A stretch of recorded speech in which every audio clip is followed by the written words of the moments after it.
Alors on va essayer justement de découper un peu rapidement ces rêves. Qu'est-ce que c'est que ce rêve européen si on lève le capot? Moi je pense que c'est une utopie sympathique. C'est peut-être même la troisième idéologie du XXe siècle, même si on a débordé sur le XXIe siècle. Il y a eu donc le communisme, le marxisme, qui était une première idéologie.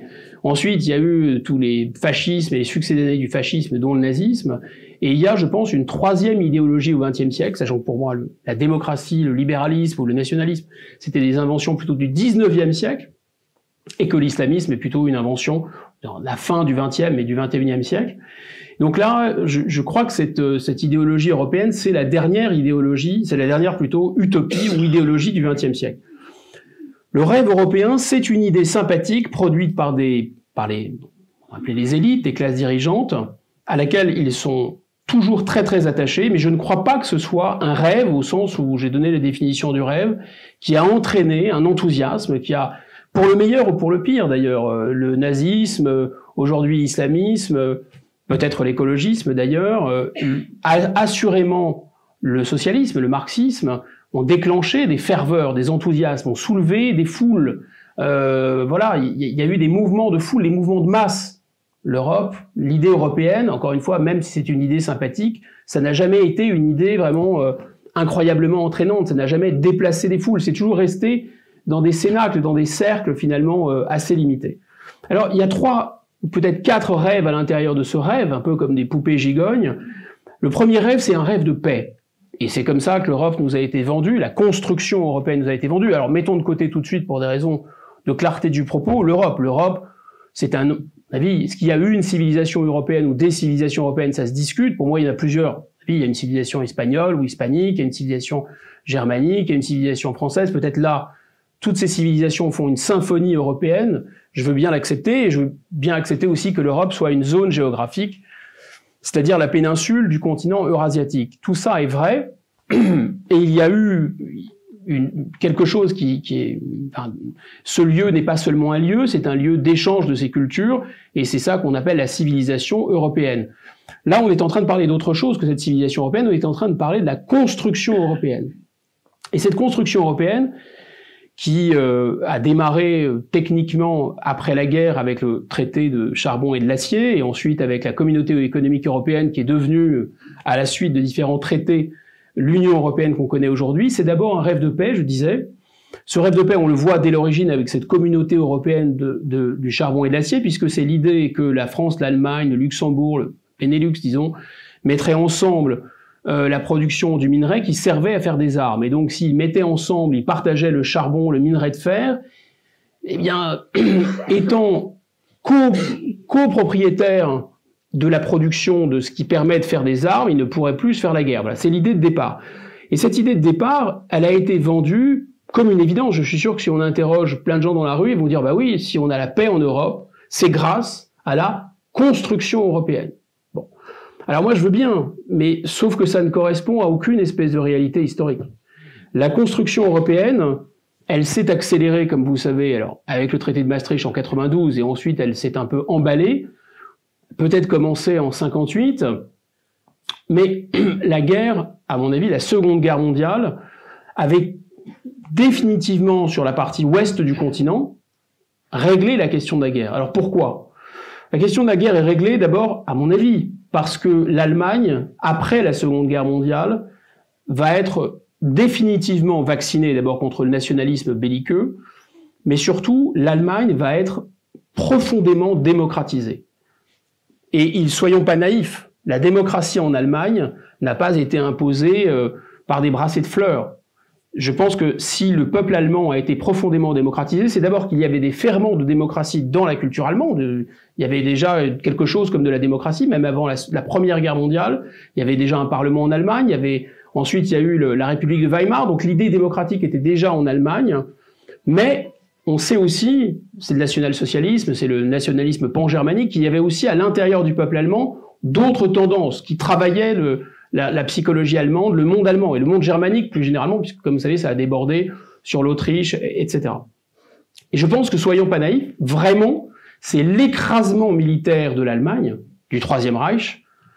Si l'Allemagne a été profondément démocratisée, c'est parce que, et les Américains ont bien fait d'ailleurs d'emmener les civils allemands voir les camps, c'est parce qu'ils se sont rendus compte avec effarement de ce qu'était le rêve du Troisième Reich dans la réalité, dans la boîte noire, mais aussi parce qu'il y a eu Dresde, il y a eu Cologne, il y a eu des centaines de milliers de morts sous les bombes incendiaires. C'est ça la réalité en fait. L'Allemagne a été convertie de force d'une certaine façon et par la brutalité la plus extrême à la démocratie. Je pense que non seulement la leçon a porté, mais quelque chose qui était déjà dans le peuple allemand comme un ferment de démocratie a fini par le gagner. Et donc, de mon point de vue, les démocraties ne se sont jamais fait la guerre, ne se feront jamais la guerre. On parlait plus tôt dans la journée d'une opération menée par les services secrets français contre le Rainbow Warrior, un bateau de Greenpeace au début des années 80, où les services secrets français ont coulé un bateau dans la rade d'Auckland en Nouvelle-Zélande. Bon, c'est un acte de guerre, c'est un sabotage. Il est arrivé à l'idée de personne qu'il pourrait y avoir un jour la guerre entre la Nouvelle-Zélande et la France, tout simplement parce que la Nouvelle-Zélande et la France sont des démocraties, et que je répète, les démocraties ne se font pas la guerre. Donc dire que la construction européenne nous a d'une certaine façon a protégé la paix sur le continent européen, il n'y a pas de construction européenne entre le Canada et la France, entre la Nouvelle-Zélande et la France, entre le Japon et la France. Je pense que les démocraties ne se font pas la guerre, ça n'a rien à voir avec la construction européenne. Deuxièmement, évidemment tout le continent européen a été protégé de la guerre et l'est d'une certaine façon en partie par la dissuasion nucléaire. Mais ça aussi, ça n'a rien à voir avec la construction européenne. C'est vraiment l'arme nucléaire dans la mesure où les pays en disposent ou alors sont dans des réseaux d'alliances où des États membres disposent de l'arme nucléaire qui garantit la paix. Évidemment que, notamment entre la France et l'Allemagne, la politique très intelligente menée par le général de Gaulle, la main tendue, récupérée d'ailleurs par Adenauer, a abouti à une réconciliation, je dirais, presque intime entre les peuples, entre le peuple allemand et le peuple français, qui ont en effet réfléchi à la disproportion entre la cause de leur querelle et les effets d'hécatombes absolument épouvantables. Donc voilà, soyons raisonnable. La construction européenne, le fait qu'il y ait une commission à Bruxelles, des directives, des règlements, une monnaie unique et tout ce bazar, ça n'a aucun espèce de rapport avec la paix. C'est vraiment un énorme bobard. On dit aujourd'hui fake news, mais admettons. Alors qu'est-ce qui reste comme rêve? Il y a peut-être le rêve d'avoir de déplacer le pouvoir de Berlin, de Paris, de Rome à un échelon supérieur pour faire une sorte de fédération d'État continental. Et cet État continental, il aurait comme caractéristique, non seulement, je l'ai dit, c'est un peu une monnaie sans budget, c'est une monnaie sans État, mais c'est un État qui n'a pas de moyens de coercition. En fait, qu'est-ce que c'est que l'État? Comme dit Max Weber, c'est le monopole de la violence légitime. L'État peut toujours tuer. C'est pour ça que les policiers sont armés. Il y a vraiment la possibilité, d'une façon générale, d'avoir recours à la force. La caractéristique de la construction européenne, c'est de fabriquer un État où il n'y a pas de force. Il n'y a pas de force obligatoire. Et donc on retrouve cette espèce de fantasme on va dire, de monde des bisounours, dans lequel il suffirait de garantir les droits de l'homme dans une vision vraiment très très très extrême pour que naturellement disons, le pays en question, enfin, les gens vivant à l'intérieur de l'Union européenne, aient spontanément des comportements respectueux des lois, respectueux les uns des autres, etc. En fait, c'est l'idée que seules les nations, le nationalisme était un facteur de trouble, était un facteur d'agressivité, était un facteur de tension entre les citoyens. Si on retire la notion de peuple, si on retire la notion de nation, on va aboutir à une société absolument pacifiée, où le droit pourra s'appliquer spontanément. Parce que la construction européenne, non seulement elle empêche les États, elle désarme les États, elle les rend absolument impuissants. Comme vous savez, on ne peut pas expulser des gens, mais on ne peut pas non plus nécessairement les maintenir très longtemps en prison. Il y a vraiment le droit devient extrêmement contraignant pour les États. Mais en plus de ça, si on réfléchit un instant à ce rêve qu'était la construction européenne, on se rend compte que si l'Europe va jusqu'à son terme, si l'Europe vraiment fonctionne jusqu'au bout, alors ça veut dire que un Grec serait chez lui en Italie, un Italien serait chez lui en Allemagne, un Allemand serait chez lui en France, et ainsi de suite. Il y a cette idée qui peut être sympathique d'ailleurs, que tout le monde est chez soi partout. Évidemment, vous me voyez venir avec des gros sabots, ça pose le problème de l'immigration. C'est la raison pour laquelle l'Europe n'a rien contre l'immigration, bien au contraire.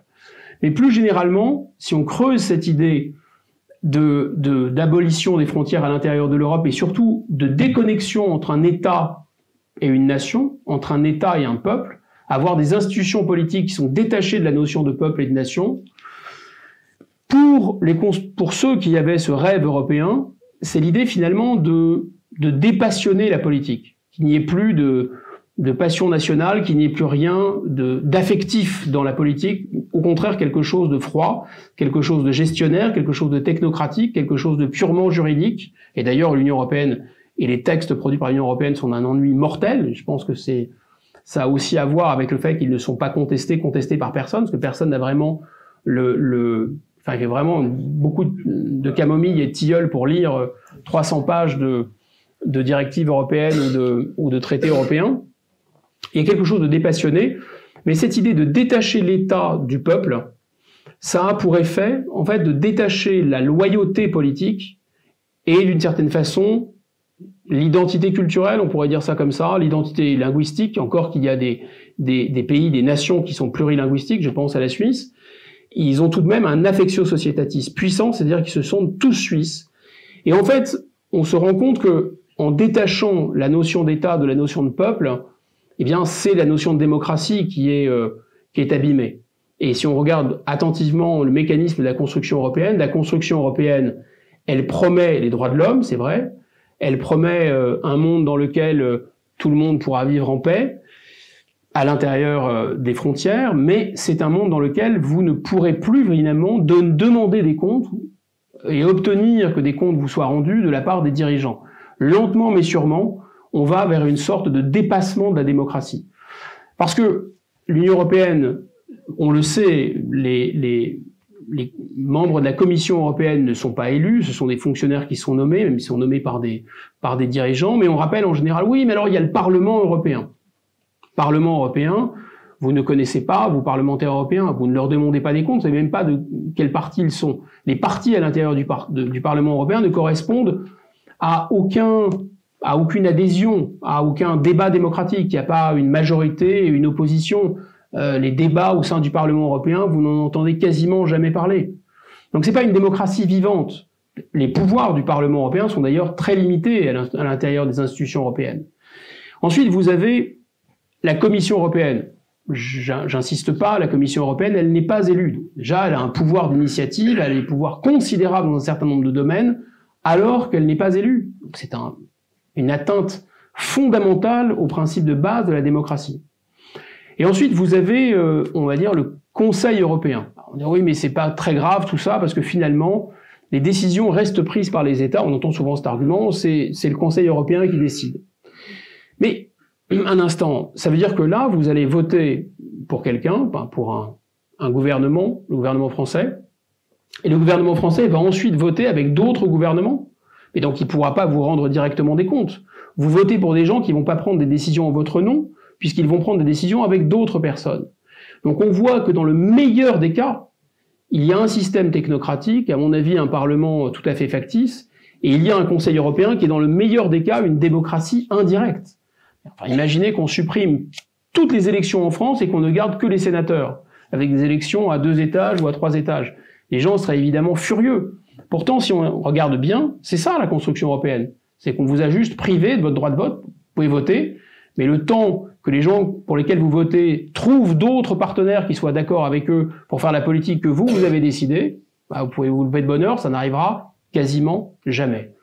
Donc lentement mais sûrement, on a effectivement construit un mécanisme dans lequel la démocratie a été purement et simplement liquidée. Si on regarde d'ailleurs dans le détail, c'est incroyable, c'est-à-dire que la politique économique, par exemple, de libre-échange ou de marché, la loi de l'offre et de la demande, enfin ce qu'on appelle un peu vulgairement le libéralisme économique, je dirais que c'est une position politique, ça se défend. On peut être pour ou contre le libéralisme.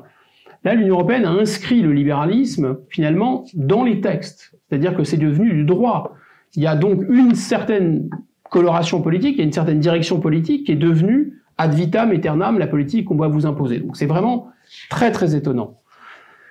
Au total, je pense qu'on n'a pas donc de rêve européen. On a une sorte de principe de réalité. C'est tout à fait le contraire de l'imagination, c'est le contraire de la possibilité qu'a l'esprit humain d'inventer des solutions, de se projeter dans l'avenir. On a non seulement une bureaucratie, on a non seulement une forme de droit de l'homisme assez extrémiste qui nous empêche de réprimer, par exemple, ou de contrôler nos frontières. On a une sorte de libéralisme libre-échangiste qui est imposé dans les traités. Et on a un principe de réalité qui fait que vous ne pouvez plus, de toute façon, envisager de tourner le volant ni à droite, ni à gauche. Voilà, vous pouvez tout à fait changer de politicien, ça c'est sûr, vous pouvez changer les visages, mais vous ne changerez pas la direction du véhicule. Il me semble que si on essaye d'être un peu réaliste, c'est ça qu'on pourrait appeler le rêve européen. Alors est-ce qu'il est fini? Mais je pense qu'il n'est pas fini parce qu'en fait, il n'a jamais commencé, ce rêve européen. C'est pas vraiment un rêve. Ça me semble au mieux une peur panique de la part des gens qui ont élaboré ce système un peu fou.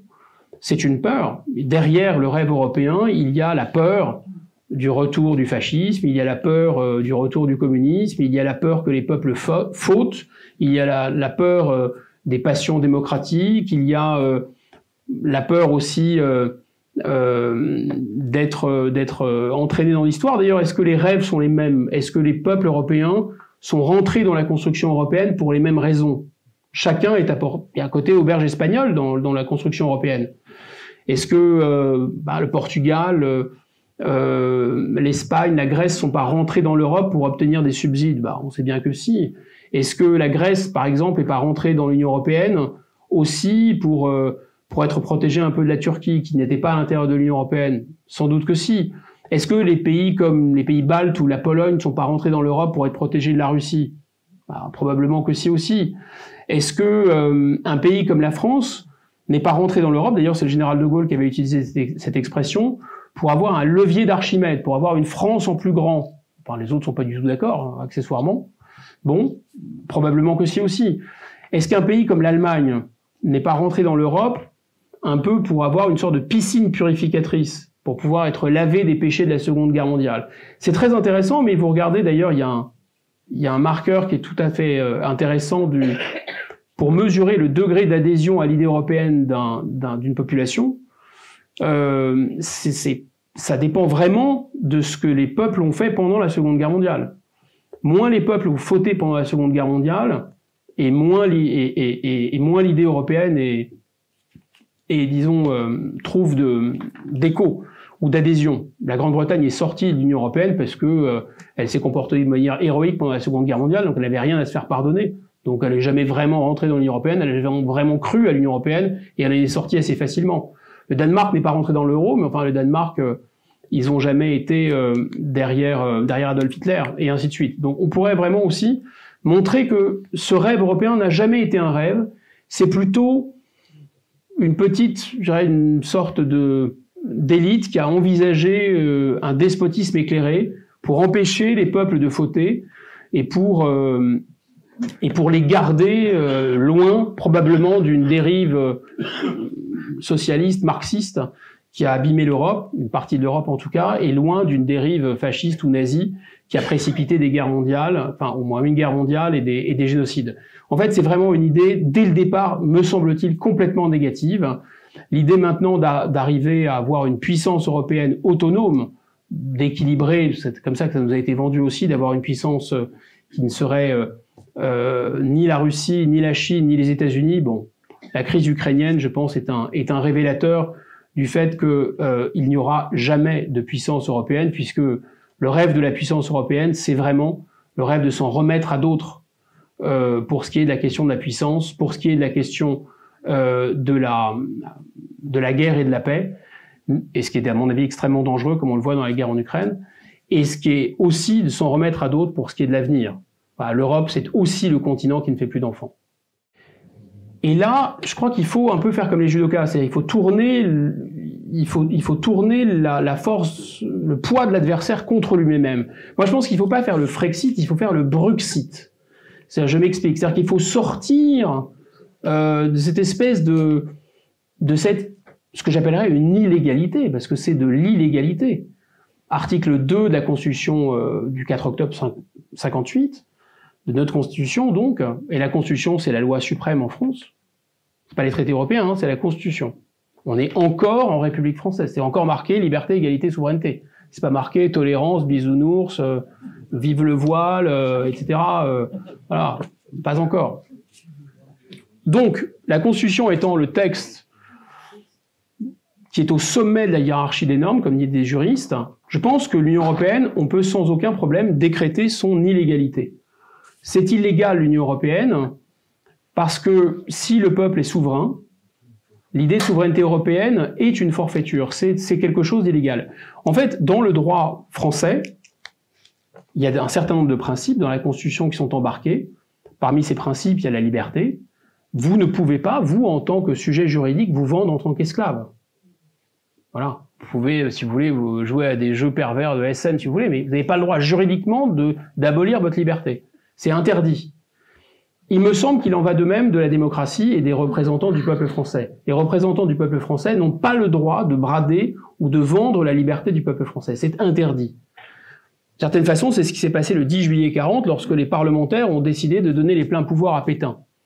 Quand le général de Gaulle a repris la main en 1945, il n'a pas aboli Vichy, puisque Vichy était illégal. Donc d'une certaine façon, l'Union européenne n'a pas à être abolie, puisque l'Union européenne, c'est de l'illégalité pure, en fait. On s'en rend pas bien compte, mais on nage en pleine illégalité.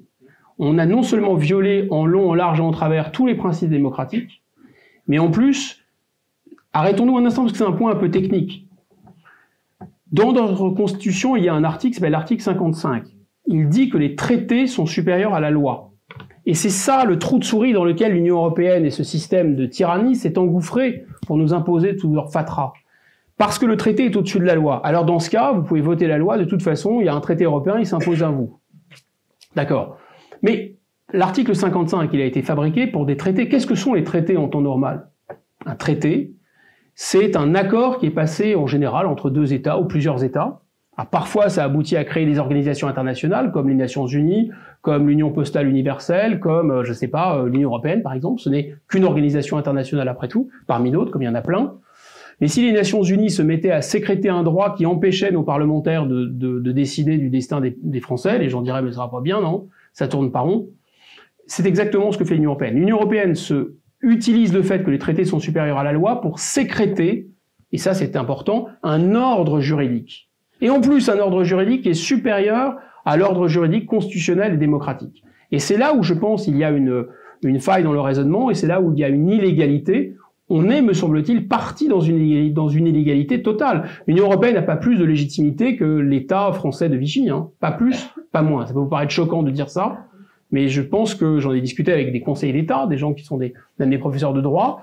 On dit non, mais en fait, en réalité, vous avez assez raison, parce que l'Union européenne, ce n'est que du droit international, et normalement, le droit international, d'abord, il n'est supérieur à la loi que parce qu'il n'est pas dans tous les domaines, parce qu'il ne se mêle pas de réglementer tous les domaines de la vie, et notamment le domaine de la loi, qui est précisé dans la Constitution, et en général, un traité ne sécrète pas un ordre juridique, ne dit pas ce que vous avez le droit d'acheter, ce que vous avez le droit de vendre, ce que vous avez le droit de privatiser, ce que vous n'avez pas le droit de privatiser, comment doit être fixé le prix de l'électricité. Enfin, ça va pas à la tête, hein. C'est pas un domaine d'un traité. Et en fait, on se rend bien compte que l'idée n'était pas celle-là. L'idée, c'était de faire une constitution européenne. Souvenez-vous. C'était ça, le traité constitutionnel européen. Et là, on basculait dans autre chose.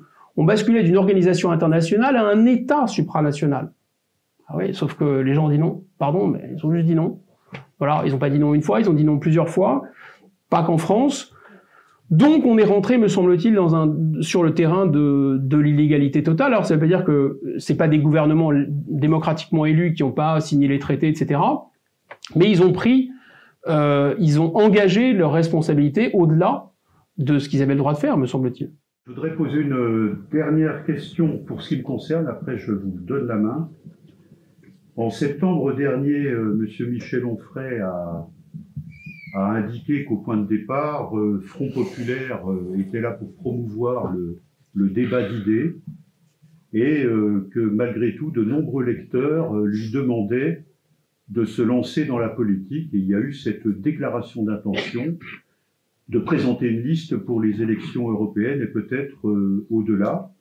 Les questions sont les suivantes. S'agirait-il d'une liste souverainiste?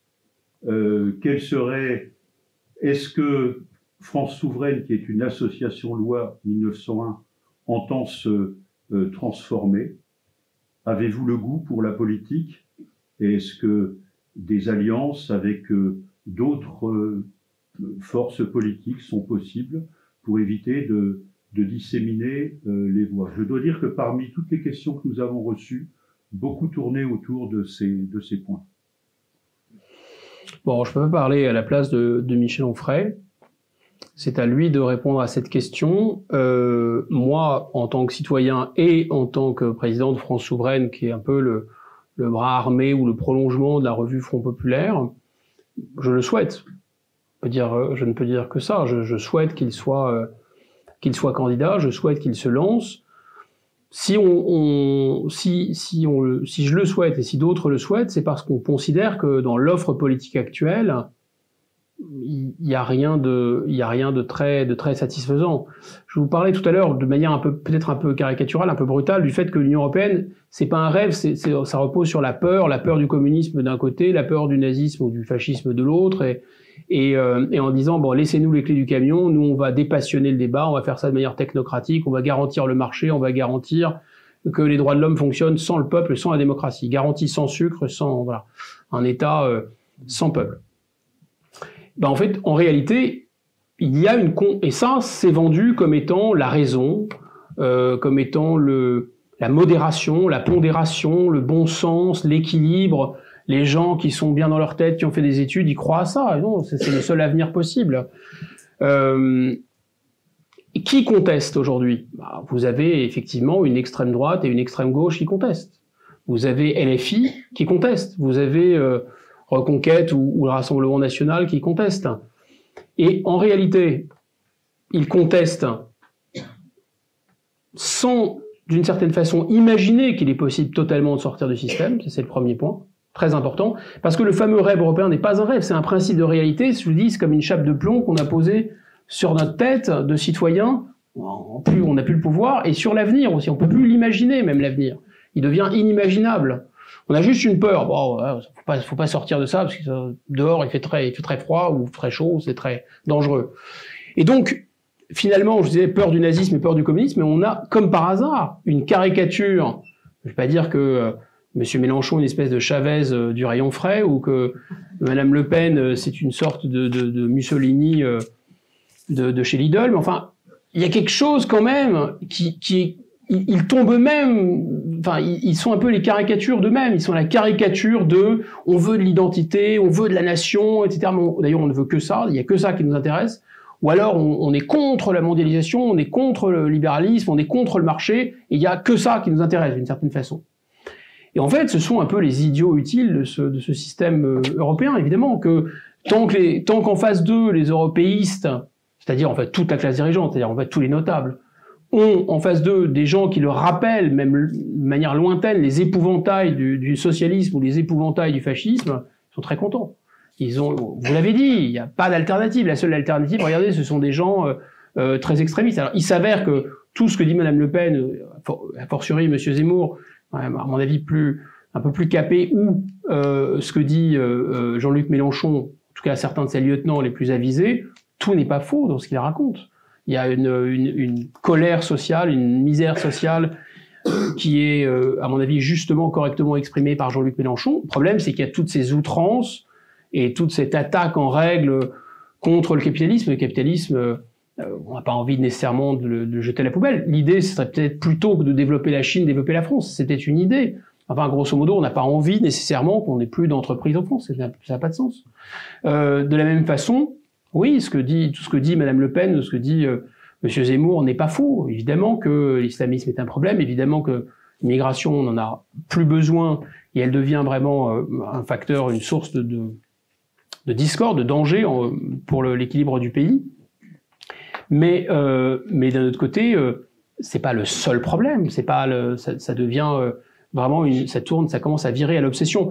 Moi, j'ai parlé avec Éric Zemmour, je lui ai dit, mais là où tu dis vrai, c'est que, en effet, il y a les gens ne veulent pas voir la réislamisation d'une partie de